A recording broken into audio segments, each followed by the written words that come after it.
بالله من الشيطان الرجيم. بسم الله الرحمن الرحيم. وصلى الله على محمد وعلى آله الطيبين الطاهرين الذين أذهب الله عنهم الرجس وطهرهم تطهيرا. اللهم صل على محمد وآل محمد. ولعنة الدائمة الباقية على أعدائهم ومنكر فضائلهم وغاصب حقوقهم أجمعين من يوم عداوتهم إلى قيام يوم الدين. أما بعد عباد الله، أوصيكم ونفسي بتقوى الله، فإن التقوى خير الزاد وبها المعاد، وتنفع يوم لا ينفع فيه مال ولا بنون إلا من أتى الله بقلب سليم. وصلى الله على محمد وعلى آله الطيبين الطاهرين. اللهم صل على محمد وآل محمد وعجل فرجهم. আমার প্রিয় দর্শক ও শ্রোতাবৃন্দ, আসসালামু আলাইকুম ওয়া রাহমাতুল্লাহি ওয়া বারাকাতুহু। আপনাদের সকলকে আন্তরিক সালাম ও শুভেচ্ছা জানিয়ে আজকের অনুষ্ঠান ইসলাম ইন বাংলায় আপনাদেরকে স্বাগতম জানাই। আশা করি আপনারা যে যেখানে আছেন ভালো আছেন, কুশল ও মঙ্গলে আছেন, সুখে থাকুন, শান্তিতে থাকুন, সমস্ত প্রকারের দুঃখ কষ্ট থেকে মুক্তিতে থাকুন। আল্লাহ রব্বুল আলামিনের কাছেই কামনা করি, যারা অসুস্থ আল্লাহ তাদেরকে সুস্থতা দান করুন, যারা ঋণে ভুগছে আল্লাহ তাদেরকে ঋণ মুক্তি করুন। ওইরূপ যাদের জীবনে কোনো প্রকারের অভাব বা অশান্তি আছে, আল্লাহ রব্বুল আলামিন তাদের সকলের জীবনে সুখ শান্তি দান করুন ও সকলের মনোকামনা ও আশাকে পূরণ করুন। আমাদের সকলকে সৎপথে চলার, অসৎ পথ থেকে দূরে থাকার এবং এক অপরকে সৎ উপদেশ দেওয়ার তৌফিক দান করুন। আমরা যেন সত্য বা হক জিনিসকে জেনে শুনে মেনে তার উপরে আমল করে সেটা অন্যদের সামনে তুলে ধরতে পারি বা সকলের কাছে পৌঁছে দিতে পারি। আল্লাহ রব্বুল আলামিন আমাদেরকে সেই মনোবল ও নেক তৌফিক দান করুন। আমিন ইয়া রাব্বাল আলামিন। এই দোয়ার সঙ্গে আজকের পর্ব শুরু করতে চলেছি। বিনা কোনো ভূমিকায় সরাসরি আপনাদের পাঠানো পেন্ডিং প্রশ্নের উত্তর দিতে চাই। তাই আসুন দেখি কোথা থেকে কে কি প্রশ্ন করছেন বা কে কি জানতে চাচ্ছেন। সালামুন আলাইকুম ওয়া রাহমাতুল্লাহি ওয়া বারাকাতুহু। হুজুর, আমি মুর্শিদাবাদ থেকে আলিয়া বিবি বলছি। আশা করি আল্লাহর রহমতে এবং আহলে বায়তের ওসিলায় ভালো আছেন, সুস্থ আছেন। হুজুর, আমার আপনার কাছে একটা বিশেষ অনুরোধ। আল্লাহ পাকের 99টি পবিত্র নাম, ওই পবিত্র নামগুলো যদি আপনি একটি এপিসোডে প্রশ্ন উত্তর দেওয়ার আগে যদি আপনি 5টি করে আল্লাহ পাকের ওই পবিত্র নাম পড়ে মানে করতেন এবং ওই পবিত্র নামগুলো পড়লে কি কি উপকার হতে পারে যদি একটু পড়ে ব্যাখ্যা করতেন তাহলে খুব ভালো হতো। আপনার কাছে আমার বিশেষ অনুরোধ রইল। আপনি ভালো থাকবেন, সুস্থ থাকবেন। খোদা হাফিজ, ফি আমানিল্লাহ। ওয়ালাইকুম আসসালাম ওয়া রাহমাতুল্লাহি ওয়া বারাকাতুহু। আমার প্রিয় বোন আপনার চিঠি লেখার জন্যে এবং বিশেষ একটি দাবি বা অনুরোধ রাখার জন্য ধন্যবাদ জানাই। এর আগে আপনার শহর থেকে অন্য আর এক বোনও এই আশা করেছিলেন আল্লাহ রব্বুল আলামিনের পবিত্র নাম পড়ে সঠিক উচ্চারণ করে শোনানোর জন্যে এবং তার অর্থ ও তার কি গুণাবলী, মানে কোন নামের কি প্রভাব বা লাভ আমরা পাব, তাই আপনি জানতে চেয়েছেন। তো এর আগেও আমি বলেছি, এখনও বলছি, আমার প্রিয় বোন, আপনার অনুরোধে আমি হয়তো নামগুলো পড়ে সঠিকভাবে উচ্চারণ করে তার অর্থ বলে দিতে পারি, কোন নামের কি অর্থ। তবে ওই নামের সংখ্যা, ওই নামের বিবরণ বা ওই নামের যে বিরধ করতে বলা হয়েছে, কখন, কোথায়, কোন সময়, কোন নামের কতবার বিরধ করতে হবে, তার কি লাভ হবে, এই সমস্ত বিষয়ে বলতে গেলে অনেক সময়ের প্রয়োজন আছে। আমি প্রতিদিন যদি একটা করে নামের ব্যাখ্যা করি, তার বিবরণ বলি, তাও 5 থেকে 10 মিনিট কমসে কম সময় লাগবে। তাই বর্তমান পরিস্থিতিতে এটা হয়তো এখন সম্ভব হবে না। প্রশ্নের চাপ আলহামদুলিল্লাহ অনেক বেশি। গত কিছুদিন ধরে আমাদের চ্যানেল উইনের সিস্টেমে কিছু বিঘ্ন ঘটার কারণে, অসুবিধা হওয়ার কারণে কয়েকদিন আমাদের অনুষ্ঠান টেলিকাস্ট হয়নি, নতুন কোনো পর্ব বা এপিসোড দেখানো হয়নি। তাই আমি আপ্রান্ত চেষ্টা করব আগে আপনাদের পাঠানো সমস্ত প্রশ্নের উত্তর আপনাদের কাছে পৌঁছে দেওয়ার জন্যে। তারপরে ইনশাআল্লাহ আগামী দিনে যখন সুযোগ হবে, তো আমার প্রিয় বোন আবার স্মরণ করিয়ে দিবেন। বিশেষ করে রজব মাস, শাবান মাস, রমজান মাস, এই 3 মাসে যদি আমি কমপ্লিট করতে পারি অল্প অল্প করে বলে, তো আমি তার জন্য চেষ্টা করব। তবে আজকের এপিসোডে আমি শুধু কিছু নাম পড়ে তার ব্যাখ্যা করে দিচ্ছি বা তার অর্থ বলে দিচ্ছি। সেই হিসেবে আপনারা এই নামের বিরধ করতে পারেন। সকাল সন্ধ্যা আল্লাহর নামের বিরধ করতে বলা হয়েছে, আল্লাহর নামের নিয়ে জিকির করতে বলা হয়েছে, বা আল্লাহর নাম নিয়ে কাজ শুরু করতে বলা হয়েছে। ওয়ালিল্লাহিল আসমাউল হুসনা ফাদউহু বিহা, আল্লাহর কিছু সুন্দর নাম আছে, সেই নামের সঙ্গে তাকে ডাকো, তাকে স্মরণ করো। সে প্রসন্ন হয়ে তোমাদের মনোকামনা আশাকে পূরণ করবে এবং তোমাদের সমস্যার সমাধান করে দেবে। তো কোরআনে পাকে যে সমস্ত নামের উল্লেখ হয়েছে এবং তার বিবরণ বলা হয়েছে, সেগুলো যদি বলতে চাই বা বলতে যাই, অনেক সময়ের প্রয়োজন আছে। তাই আমার প্রিয় বোন আপনার কাছে বা এর আগে আমার মর্জিনা বোন বা অন্য যে কেউ অনুরোধ করেছিলেন নামের বিশ্লেষণ করার জন্যে বা বিবরণ বলার জন্যে, আপনাদের উভয়ের কাছে আমি ক্ষমা চাই। আমি আজকের এই এপিসোডে শুধু আল্লাহর নাম পড়ব এবং তার অর্থ বলবো, সঠিক উচ্চারণ বলবো এবং তার মানে বলবো। এবারে আপনারা এই নামগুলো বিভিন্ন সময় স্মরণ করতে পারেন। কমস কম আমি সমস্ত নামের একটি সংখ্যা আছে, ইলমুল আদাদ বা ইলমুল জফর যাকে বলা হয়, ওই সংখ্যা অনুযায়ী পড়লে তার একটা বিশেষ প্রভাব পড়ে বা তার একটি বিশেষ উপকৃতা আছে। তবে সেইগুলো বলার জন্য বললাম অনেক সময়ের প্রয়োজন, তাই আমি ক্ষমা চাই। শুধু আজকে নামগুলো পড়ছি। এই নামগুলো যদি আপনারা পড়তে চান তো কমন রূপে সাধারণ রূপে 100 বার, প্রতি নামটা যদি আপনারা 100 বার পড়েন তার অনেক লাভ করবেন। বা ওই নামের সংখ্যা আপনারা নিজেরা যদি বাইর করে নিতে পারেন, বাইর করে নিয়ে পড়ুন, ইনশাল্লাহ এর থেকে লাভবান হবেন। উদাহরণস্বরূপ বলি, আল্লাহ ইসমে জালালা, যে নাম আমরা সবাই জানি আর সেই নামের সঙ্গেই তাকে স্মরণ করি, মনে রাখবেন। তো আল্লাহ অর্থাৎ এলাহ, মাবুদ, যার আমরা উপাসনা করি, যার এবাদত করি, যার ছাড়া অন্য কারোর উপাসনা বা এবাদত শরিয়াতে জায়েজ না। যদি উপাসনা বা এবাদত করতে হয় তো শুধু আল্লাহর করুন। কারোর সামনে যদি নতশির হতে হয় তো তিনি হচ্ছেন আল্লাহ রব্বুল আলামিন।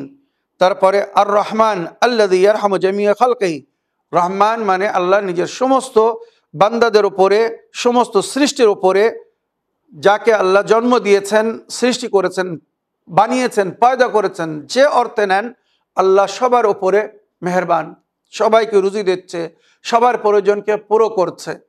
যে আল্লাহকে মানে তার প্রয়োজনকে আল্লাহ পুরো করছে, যে মানছে না তার প্রয়োজনকেও আল্লাহ পুরো করছে।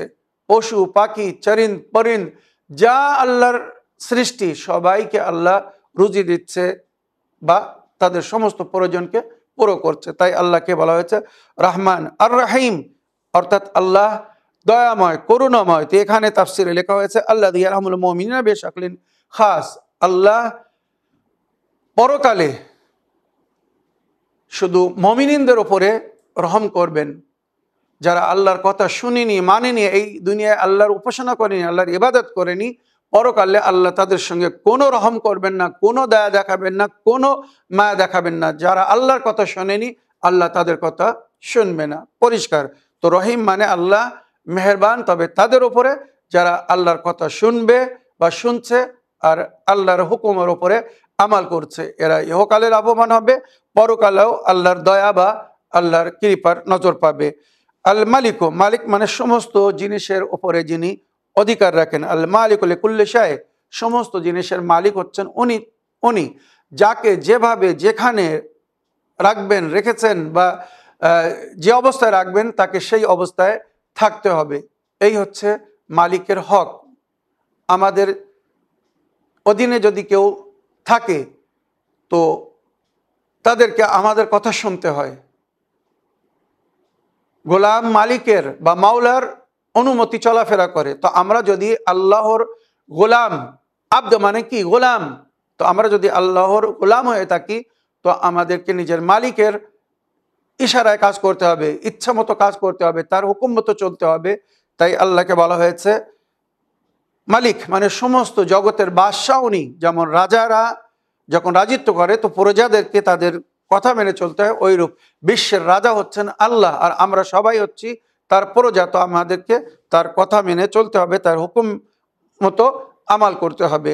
আল মালিক আল কুদ্দুস আল মুনাজ্জাহ আল কুল্লি নাকসিন, কুদ্দুস সেই পবিত্র জাতকে বলা হয় যে সমস্ত প্রকারের জঘন্যতা থেকে বা সমস্ত প্রকারের খুদ বা আয়েব থেকে পাক ও পবিত্র।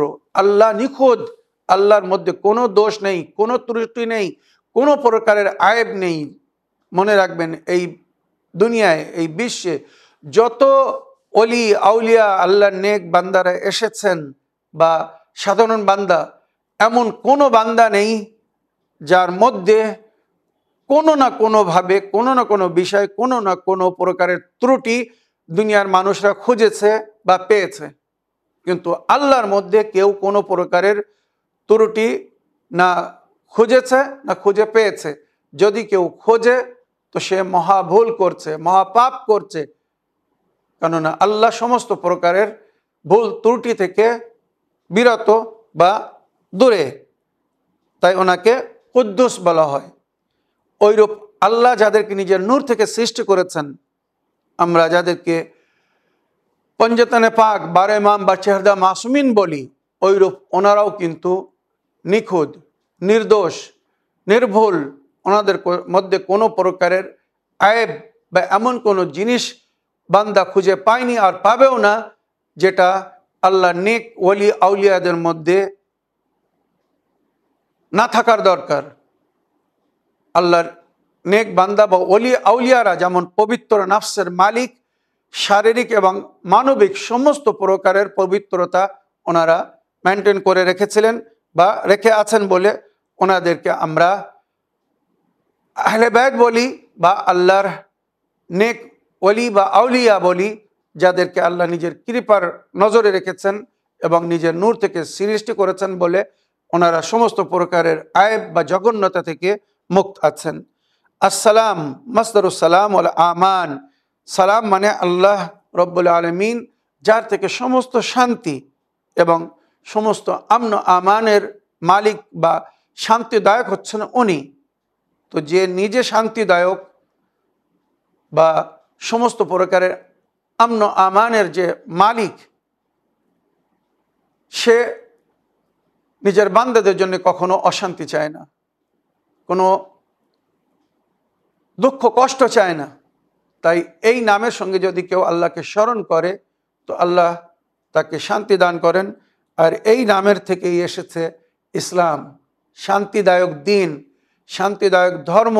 যে ধর্মের রুল অ্যান্ড সিস্টেমকে যদি সঠিকভাবে ফলো করা হয় তো মানুষ কখনো অশান্তি ভোগ করবে না, দুঃখ পাবে না, কষ্ট পাবে না। কিন্তু মানুষ এই শান্তির দিন সেই ইসলামকে যখন সঠিকভাবে জানেনি, মানেনি বা বুঝেনি, সুতরাং মুসলমান হয়েও তারা সেই শান্তি বজায় রাখতে পারেনি, মুসলমান হয়েও তারা সেই শান্তির উপভোগ করতে পারেনি যে শান্তি ওই ইসলামের মধ্যে আল্লাহ রেখেছেন। আল মুসলিমু মান সালাম আল মুসলিমুনা মিন ইয়াদিহি ওয়া লিসানিহি, মুসলমান ওই ব্যক্তি যার হস্ত বা জিহ্বা থেকে অন্য মুসলমানেরা বা অন্যরা নিরাপত্তায় থাকবে, তার হাত পা বা তার জবান, তার ভাষার মাধ্যমে কেউ কষ্ট পাবে না, কেউ আঘাত পাবে না। আর আমার মনে হয়, আমার এই ক্ষুদ্র জ্ঞানের মধ্যে আমি যতটুকু পেয়েছি, যখন থেকে নবী এই দিনের প্রচার করেছেন, ইসলাম এই শান্তির দিন নবী আল্লাহর বান্দাদেরকে দিয়েছেন, আর এই দিনের সংবিধান বা এই দিনের শিক্ষা, এই দিনের তালিমাতকে আম করেছেন, যত কষ্ট মুসলমানকে দিয়েছে অন্য জাতের লোকেরা এত কষ্ট দিন। একটি মুসলমান হওয়ার আগে একটি ভালো মানুষ হতে হবে। তো একটি ভালো মানুষ হতে গেলে কি কি করতে হবে, তারপরে একটা মুসলমান হতে হবে, মুসলমান হওয়ার পরে তাকে কি করতে হবে, তারপরে মমিন হতে হবে, এবার মমিন হতে গেলে কি করতে হবে, পরস্পর সব বলা হয়েছে। যখন আল্লাহর কোনো বান্দা মুসলমান হয়, মমিন হয়, তারপরে সে স্টেপ বাই স্টেপ আগে যায়, আর আগে আল্লাহর ওলি হয়ে সে অন্যদের জন্য আইডিয়াল হয়, আদর্শ হয়। এই হচ্ছে এক হকিকি মুসলমানের পরিচয়, একটি সত্য খাঁটি মুসলমানের পরিচয়। সে যেন অন্যদের জন্য আদর্শ হয়, অন্যদের জন্য আইডিয়াল হয়, তাকে দেখে যেন অন্যরা তার দিনকে আপন করে, তার ধর্মকে আপন করে, তার তালিমাতকে গ্রহণ করে, তার শিক্ষাকে গ্রহণ করে, তার কথা মেনে চলে। এইভাবে আল্লাহর ওলি আউলিয়াদের মাধ্যমে আল্লাহর দিন আমাদের কাছে পৌঁছেছে। তাহলে সেই দিনের যদি আমরা দিনদার হই, সেই ধর্মের যদি আমরা ধার্মিক হই, তো আল্লাহর সেই দিনকে আগে বাড়ানোর জন্যে আমাদেরকে প্র্যাকটিক্যাল হতে হবে। তাই আল্লাহর নাম আসসালাম, শান্তিদায়ক। তো আমরা সেই সালাম থেকে মুসলমান, তো আমাদেরকেও শান্তির কারণ হতে হবে। আমরা যে এই সকাল হলে এক অপরের উপরে সালাম করি, আসসালামু আলাইকুম, এর অর্থ কি? আপনার উপরে শান্তির বর্ষণ হোক, আপনি নিরাপত্তায় থাকুন, ভালো থাকুন, সুস্থ থাকুন, আপনি যেন কষ্ট না পান, আঘাত না পান। এবারে আমি যদি কাউকে এইভাবে দুয়া দিই, বলি, আমি তাকে আঘাত দেব, কষ্ট দেব, তার জন্য অশান্তির কারণ হব? কখনো না। ওইরূপ সে যদি হকিকি মুসলমান হয়, তাকে বলা হয়েছে সালামের উত্তর দাও। যদি কেউ তোমাকে সালাম করে আসসালামু আলাইকুম, তো সঙ্গে সঙ্গে তাকে বলো ওয়া আলাইকুম আসসালাম।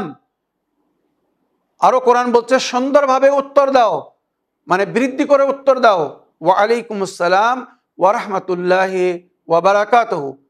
তোমার উপরেও আল্লাহর শান্তির বর্ষণ হোক, তার রহমতের বর্ষণ হোক, এবং তার বরকতের তুমি প্রাপ্য হও। এইভাবে দুয়া দিতে বলা হয়েছে।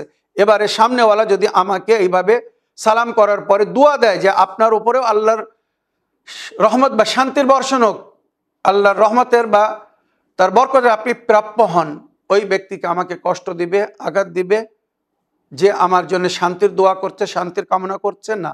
এইভাবে এক অপরের সঙ্গে সবাই, সমস্ত মুসলমান শান্তির দিনের পালনকারীরা যদি এক অপরের জন্য এইভাবে শান্তির কারণ হয় বা শান্তির কামনা করে, বলুন তাদের জীবন কেমন হবে, কত সুন্দর হবে। আমার মনে হয় এর চেয়ে তো সুন্দর ব্যাখ্যার আর প্রয়োজন নেই। তো আর রহমান, আর রহিম, আল মালিকু, আল কুদ্দুস, আসসালামু, আল মুমিনু আল্লাযী ইউমিনু ইবাদুহু মিনাল খৌফ।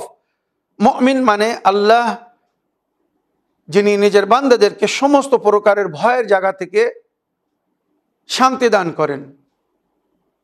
আল্লাযী ইউমিনু ইবাদুহু, যে নিজের বান্দাকে আমন আমান দান করে, শান্তি দান করে ওই সমস্ত জায়গা থেকে, মিনাল খৌফ, যেখান থেকে তার ভয় আছে, মানে শত্রু, জালিম, দস্যুদের থেকে আল্লাহ নিজের বান্দাদেরকে নিরাপত্তা দান করেন।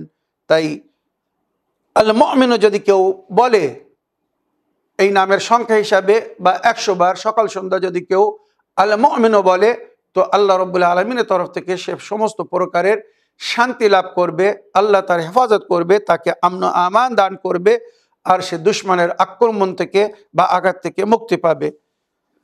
আল মুহাইমিন রকিব আলা কুল্লি শাই। মুহাইমিন মানে আল্লাহ যে সমস্ত জিনিসের উপরে নিজের কন্ট্রোল রেখেছেন, দৃষ্টি রেখেছেন। কোনো জিনিস আল্লাহর নজর থেকে বাইরে নয়, আল্লাহর ক্ষমতার বাইরে কিন্তু কেউ নয়। যেটা হাদিস বলছে, আনতাফি আইনিল্লাহ ফানজুর মাযা তারা, তুমি তোমার প্রতিপালকের দৃষ্টিতে আছো, এবারে ভেবে দেখো তোমাকে কি করা উচিত। যদি তুমি তোমার প্রতিপালকের দৃষ্টিতে থেকে, নজরে থেকে সেই কাজ করো যে কাজ করলে সে খুশি হবে, বা যেগুলো সে করতে বলেছে তোমাকে শান্তি দান করবে, তোমার প্রয়োজনকে পুরো করবে, তোমার মনোকামনা আশা পুরো হবে। আর তার নজরে থেকে, তার সামনে, তার চোখের সামনে যদি তার বিরোধিতা করো, যে কাজ সে পছন্দ করে না, যেগুলো মানা করেছে যদি সেগুলো করো, তো মনে রাখবে তোমার ভুলের পরিণাম, তোমার পাপের সাজা তোমাকে পেতে হবে। এই হচ্ছে মুহাইমিন নামের অর্থ, অর্থাৎ আর রাকিব আলা কুল্লি শাই। আল্লাহ সমস্ত বিষয়ের ওপরে নজর রেখে আছেন, সকলের উপরে দৃষ্টিপাত করে আছেন। তার নজরকে ফাঁকি দিয়ে কিচ্ছু করার শক্তি আমাদের নেই। ইত্তাকু মাসিয়াল্লাহি ফিল খালওয়াত ফাইন্নাল হাকিমা হুয়া শাহিদ। গোপনে গুনাহ করা থেকে বিরত থাকো, কেননা যে তোমার বিচার করবে, বিচারক, জাজ আল্লাহ, সে কিন্তু তোমাকে দেখছে। আল আজিজ আল্লাযী লা ইয়াগলিবু ওয়া লা ইয়াকহার। আজিজ মানে জনপ্রিয়, পপুলার।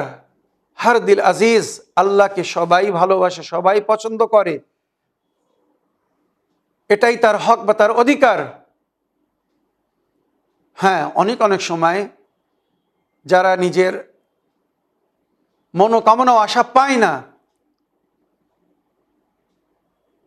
তারা যখন যেটা চায় তখন সেটা পায় না বলে হয়তো আল্লাহর উপরে রাগ করে, ক্রোধিত হয়, বা বিভিন্ন প্রকারের কথা বলে, যেটা বলা উচিত না বা শোভা দেয় না। তারা একবার ভেবে দেখে না যে আল্লাহর কাছে আমরা যে দাবি করছি, যেটা চাচ্ছি, আমরা তার প্রাপ্য কিনা, হকদার কিনা। আল্লাহ কাউকে তার হক থেকে বঞ্চিত করেন না। আল্লাহ সবার সঙ্গে ন্যায় বিচারক, সকলকে তাদের হক দিচ্ছেন এবং দিবেন। মুশকিল কি হচ্ছে, আমরা সময়ের আগে চাই আর প্রয়োজনের বেশি চাই।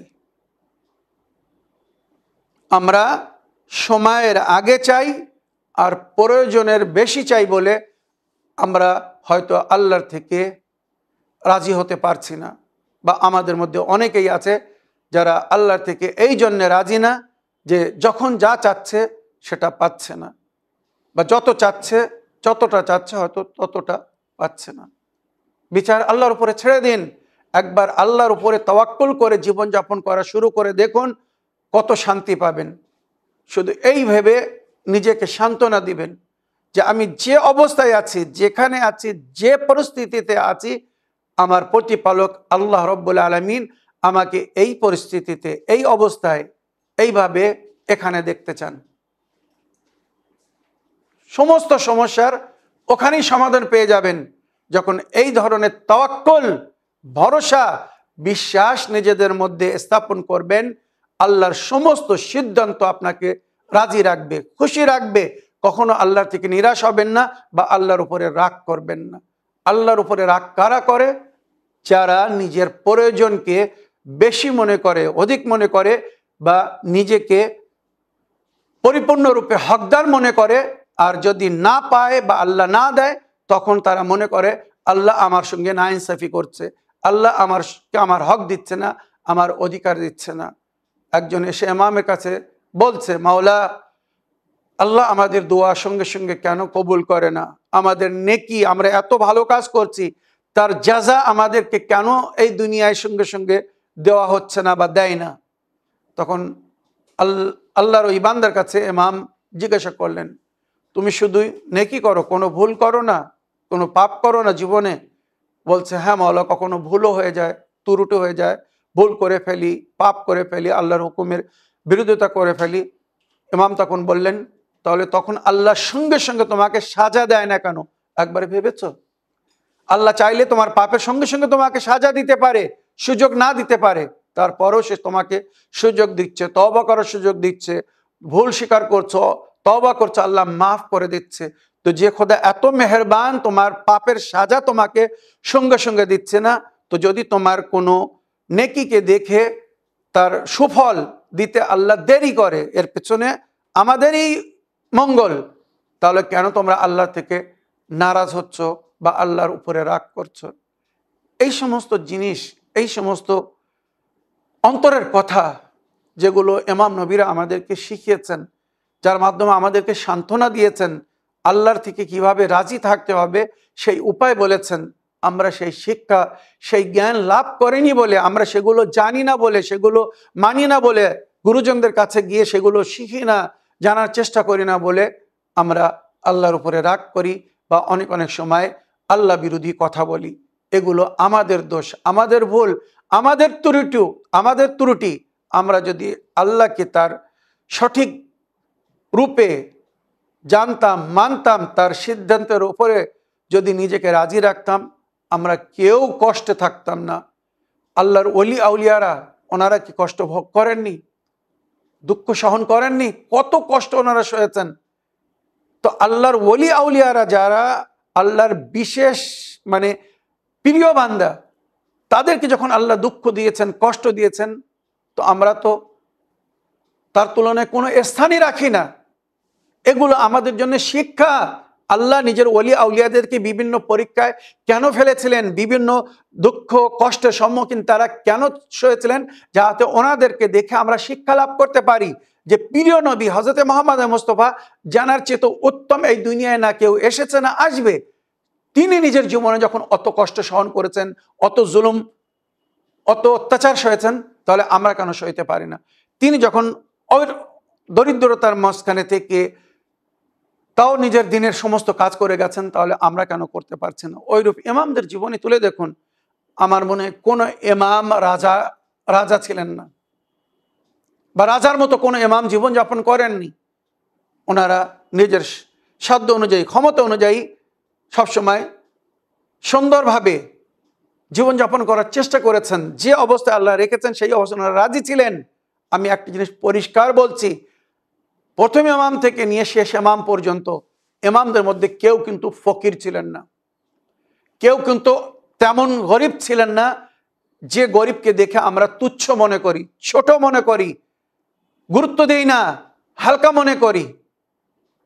আমাদের ইমামরা সম্মানিত জীবনযাপন করে গেছেন। ওনারা যদি নিজেদের সঞ্চয় যা ওনারা আয় করতেন, বা রুকমে শরিয়া, হুকুকে শরিয়া, যেটা ওনাদের হক, যেগুলো ওনারা পেতেন, যদি ওনারা জমা করতেন, নিজের জন্য রাখতেন, তো ওনারা মনে হয় রাজাদের চেয়ে তো উত্তম জীবনযাপন করতেন।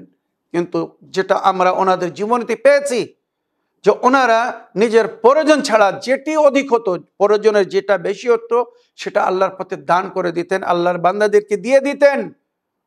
তাই ওনারা কখনো রাজাদের মতো জীবনযাপন করেননি। ওনারা নিজেদের অবস্থার উপরে রাজি ছিলেন, খুশ ছিলেন, আর যেটা আল্লাহর তরফ থেকে অধিক নেয়ামত পেতেন সেটা আল্লাহর পথে আবার দান করে দিতেন, আল্লাহর বান্দাদেরকে দিয়ে দিতেন। তাই অত দুস্থ বা কষ্ট বা দরিদ্রতার মধ্যে থেকেও আল্লাহর বান্দারা ওনাদের থেকে রাজি ছিলেন। কেননা ওনারা কারোর সঙ্গে অন্যায় করেননি, অবিচার করেননি, কাউকে তাদের প্রাপ্য হক থেকে বঞ্চিত করেননি। নিজেরা না খেয়ে অন্যদেরকে খাওয়িয়েছেন, নিজেরা ভালো না পড়ে অন্যদেরকে ভালো পড়িয়েছেন, নিজেদের জীবনের সুখ শান্তিকে ত্যাগ করে অন্যদেরকে সুখ শান্তি দেওয়ার চেষ্টা করেছেন। এই হচ্ছেন আমাদের ইমামদের জীবনী, মাসুমিনদের জীবনী, যাদেরকে আমাদের জন্য আইডিয়াল করা হয়েছে। তো আমরা যদি ওনাদের সত্য অনুগামী বা অনুসারী হয়ে থাকি, আশা করি আমরাও চেষ্টা করতে পারি যে আমাদের জীবন যেন অন্যদের জন্য আইডিয়াল হয়, উদাহরণ হয়, আমাদেরকে দেখে যেন অন্যরা শিক্ষা লাভ করে। এই ব্যক্তি যদি চায় তো নিজের সঞ্চয় রক্ষা করে ধনবান বা দৌলতমান বা ধনীর মতো জীবনযাপন করতে পারে। কিন্তু এই লোকটাকে আমরা দেখি সব সময় নিজের প্রয়োজনের বেশি আল্লাহর পথে দান করে দেয়, আল্লাহর বান্দাদেরকে দিয়ে দিচ্ছে। আজ যাদের সাহায্য করছে, মদত করছে, তাদের অবস্থা হয়তো ওই ব্যক্তির চেয়ে তো উত্তম মনে হচ্ছে বা উত্তম মনে হয়। মনে রাখবেন, এগুলো আমরা প্র্যাকটিক্যাল দেখছি। তাই আমরা যদি সেই আল্লাহর নেক বান্দা, যাদেরকে আল্লাহ নিজের ওয়ালির রূপে, বন্ধুর রূপে দেখতে চেয়েছেন, যদি আমরা সেই বান্দা বা বান্দি হতে চাই, তো আমাদেরকে ইমাম বা মাসুমিনদেরকে আইডিয়াল করতে হবে। নারীদের জন্য মা ফাতেমা জাহরা একটি সুন্দর আইডিয়াল ছিলেন, একটি সুন্দর উদাহরণ ছিলেন, যার জীবনী বিশ্বের সমস্ত নারীদের জন্য একটি আদর্শ। 1,24,000 নবী এবং নবীদের পরে 12 জন ইমামরা আল্লাহর বান্দাদের জন্য, নবীর উম্মতের পুরুষদের জন্য যেভাবে আইডিয়াল হয়ে কাজ করেছেন, আমার মনে হয় জানাবে ফাতেমা জাহরা সালামুল্লাহ আলাইহার এক নেক নারী, একা নারীর জীবনী পুরো বিশ্বের নারীদের জন্য একটি সুন্দর উদাহরণ বা আদর্শ, যদি নারীরা এটাকে ফলো করে। নবীর কিছু স্ত্রীদের বক্তব্য রওয়ায়াতের মধ্যে আপনারা পড়ে দেখুন, নারীদের জন্যে জানাবে জাহরা আইডিয়াল ছিলেন, আর পুরুষদের জন্যে 12 ইমাম বা চেহরা মাসুমিন আলাইহিস সালাম আইডিয়াল ছিলেন। তো যদি আমরা এনাদেরকে সঠিকভাবে ফলো করি, তো আমাদের দিন, ধর্ম, আমাদের কর্ম পুরো বিশ্বের জন্য আইডিয়াল হবে, আর অন্যরা আমাদের দেখে শিক্ষা লাভ করবে। আল মুমিনু, যিনি নিজের বান্দাদেরকে সমস্ত প্রকারের আমন আমান দান করেন। আল মুহাইমিনু, যিনি পুরো নিজের বান্দাদের উপরে পরিপূর্ণভাবে দৃষ্টিপাত করে আছেন, সকলকে কন্ট্রোলে রেখে আছেন। আল আজিজও, যিনি সকলের প্রিয়। তো সকলের প্রিয় হতে গেলে কি করতে হবে বললাম। আল জব্বার আল্লাযী ইয়াসলাহু শুউনা খালকিহি, জব্বার মানে নিজের বান্দাদের সমস্ত প্রয়োজনকে পূরণ করনেওয়ালা। আমরা জব্বার মানে মনে করি জবরদস্তি করনেওয়ালা, জবর করনেওয়ালা, জুলুম করনেওয়ালা না। আল্লাহ নিজের ক্ষমতার মাধ্যমে নিজের বান্দাদের সমস্ত প্রয়োজনকে পুরো করে, সমস্ত অসম্পূর্ণকে সম্পূর্ণ করে, সমস্ত জিনিসকে পুরো করে। তাই আল্লাহ রাব্বুল আলামিনকে জব্বার বলা হয়েছে। আর জব্বারের আরো একটা অর্থ বলা হয়েছে, আমরা চাই আর না চাই, আল্লাহ আমাদেরকে সেই সমস্ত জিনিস দেন যার আমরা প্রয়োজন রাখি। তো এই যে কয়টা নাম বললাম, আর রহমানুর রহিম, আল মালিকুল কুদ্দুস, আসসালাম, আল মুমিনু, আল মুহাইমিনু, আল আজিজু, আল আজিজু, আল জব্বার, এই নামের যদি কেউ প্রতিদিন বিবৃত করে, এই 7টি বা 8টি নামের, তার জীবনে এর একটা এমন প্রভাব দেখবে, যেখানে যাবে সে একটি সম্মানের পাত্র হবে, সবাই তাকে সম্মানের নজরে দেখবে, শ্রদ্ধা করবে, তাকে উচ্চ স্থান দান করবে, এবং তার প্রভাব অন্যদের উপরে পড়বে। ওইরূপ তার ব্যক্তিগত জীবন এত শান্তিপূর্ণ হবে, এত সুন্দর হবে, যে সে কখনো আল্লাহর নালিশ করবে না, আল্লাহর শিকায়ত আল্লাহর বান্দার কাছে করবে না, বরং বলবে আল্লাহ আমাকে যে অবস্থায় রেখেছে, আমি যে পরিস্থিতিতে আছি, আলহামদুলিল্লাহ, শুকরুলিল্লাহ, আমার প্রতিপালক, আমার প্রভু, আমার মালিক, আমার আল্লাহ হয়তো আমাকে এই অবস্থায় দেখতে চান। আমার প্রিয় বোন, আশা করি এই যে কয়েকটা নামের অর্থ বললাম, আপনি এটা শুনে শান্তি পেয়েছেন। এছাড়া আরও আমি চেষ্টা করব মাঝে মধ্যে, যখনই সময় হবে, সুযোগ হবে, এইভাবে আল্লাহর নামের অর্থ ও তার ব্যাখ্যা করব। তবে কিছু জিনিস সাধারণ পাবলিকের সামনে বলা হয়তো উচিত হবে না। যেমন আমি এর আগেও বলেছি যে নবী করিম সাল্লাল্লাহু আলাইহি ওয়াসাল্লামের 3 প্রকারের সাহাবা ছিলেন, খাসুল খাস, খাস আর আম সাহাবা। আম সাহাবা মানে সাধারণ সাহাবি, আর খাস মানে তাদের চেয়ে তো যারা গুরুত্ব রাখত, মহত্বপূর্ণ ছিল। আর খাসুল খাস মানে অতি গুরুত্বপূর্ণ, অতি মহত্বপূর্ণ, অতি নিকটতম সাহাবা ছিলেন নবী করিম সাল্লাল্লাহু আলাইহি ওয়াসাল্লামের। তো যারা অতি নিকটতম ছিলেন, তাদের সঙ্গে নবী রাজের কথা বলতেন, গোপন কথা বলতেন, রাজ ও রহস্য বলতেন, সেগুলো খাস সাহাবেদের সঙ্গে বলতেন না। আবার কিছু জিনিস যেগুলো খাসকে বলতেন, কিন্তু আম সাহাবেদেরকে বলতেন না, কেননা এটা তাদের ক্ষমতার বাইরে। তো ওই জন্য সমস্ত জিনিস সব জায়গায় বলা উচিত না, বা বলা ঠিক হবে না। আমাদের গুরুজনরা যখন আমাদেরকে শিক্ষা দেন, তো ওনারা আগেই আমাদেরকে বলে বুঝিয়ে দেন, যে সমস্ত জিনিস সমস্ত জায়গায় বলতে নেই, বা সমস্ত কথা সমস্ত ব্যক্তিকে বলতে নেই। সবার একটা ক্যাপাসিটি আছে, সবার একটা অ্যাবিলিটি আছে, সবার একটা সহনশক্তি আছে, সহনশীলতা বা ক্ষমতা আছে। সেই হিসেবে তাকে যদি তুমি দাও তাহলে সে গ্রহণ করবে, আর তার থেকে সে লাভবান হবে। যদি তার ক্ষমতার বাইরে তাকে কিছু দাও তো সে তার দুরুপয়োগ করবে, আর নইলে সে সেই জিনিসটাকে বুঝতে পারবে না। তাই আমার প্রিয় বোন, আমি যতটুকু বলবো বা বলা আমার দ্বারা সম্ভব হবে, আশা করি এর থেকে আপনারা লাভবান হবেন। এই বলে আমার আজকের বক্তব্য এখানে শেষ করলাম। ওয়া আখিরু দাওয়ানা আলহামদুলিল্লাহি রাব্বিল আলামিন। ওয়াসসালামু আলাইকুম ওয়া রাহমাতুল্লাহি ওয়া বারাকাতুহু।